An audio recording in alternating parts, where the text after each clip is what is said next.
musharax Abshir Xasan Abshir soo dhaweyntiisa waxaa ka qayb galay maamulka gobolka Nugaal waxgarad boqolaal dadweyne oo wata calanka Soomaaliya kuwaas oo safaf dheer ugu jiray sidii uga qayb qaadan lahaayeen taageerida soo dhaweynta ee musharax Abshir Xasan Abshir oo u sharaxan xilka madaxweynaha dowladda federaalka Soomaaliya 2016 musharaxa oo ka soo degay garoonka diyaaradaha ee Koonfurka magaalada Garowe ayaa loo soo gudbiyay gudaha magaalada halkaas oo dadweynaha soo dhaweeyay khudbad uga jeediyay gudoomiyaha gobolka Nugaal Umar Cabdullaahi Faraweyne ayaa sheegay in musharax Abshir Xasan Abshir uu yahay mas'uul u qalma xilka madaxweynaha Soomaaliya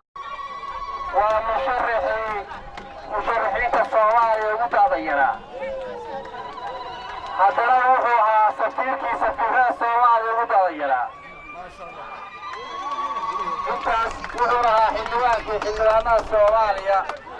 oo ugu aqoon badan oragmay waa lagu qabsanayaa waa ugu daawayaa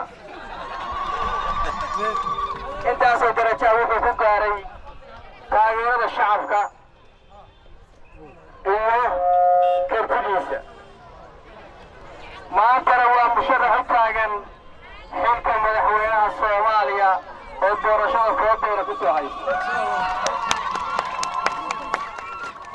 Abshir Xasan taariikhdiisa hadda kama faalloon karo haddaan ka faalloodo waagaa baryaya habeenkuna waa dhaafaya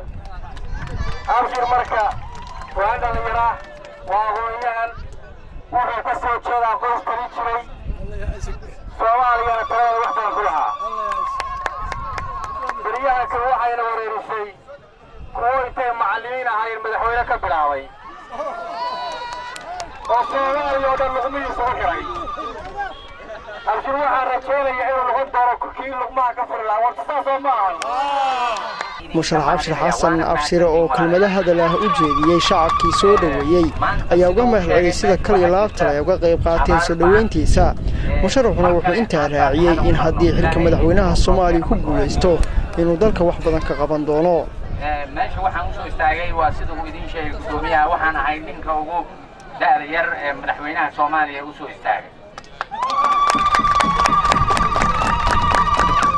Soomaaliya boqolkiiba 70 waa dhalinyaro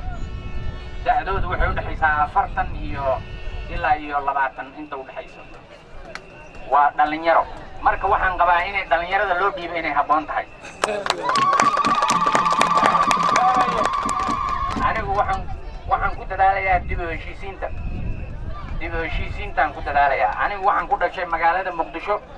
banaadir waa meel aan jeclahay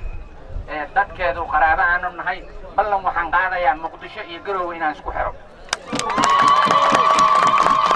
isbaarada laga qaado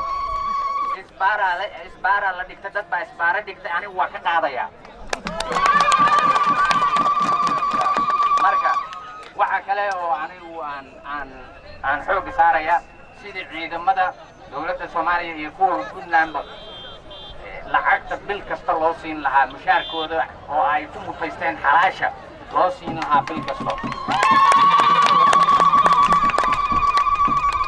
iyo loo abuuri lahaa shaqo dadka Soomaaliya maanta waxay u baahan tahay shaqo dadku waa in shaqo loo abuuraa Abshir Xasan Abshir oo u sharaxan xilka madaxweynaha Soomaaliya ayaa hore u soo noqday xildhibaan ka tirsan dowladda federaalka Soomaaliya sidoo kalena waxa uu soo noqday safiirkii Soomaaliya ee wadanka Burundi Cabdi Xamiid Salaabare Kalsan TV Garowe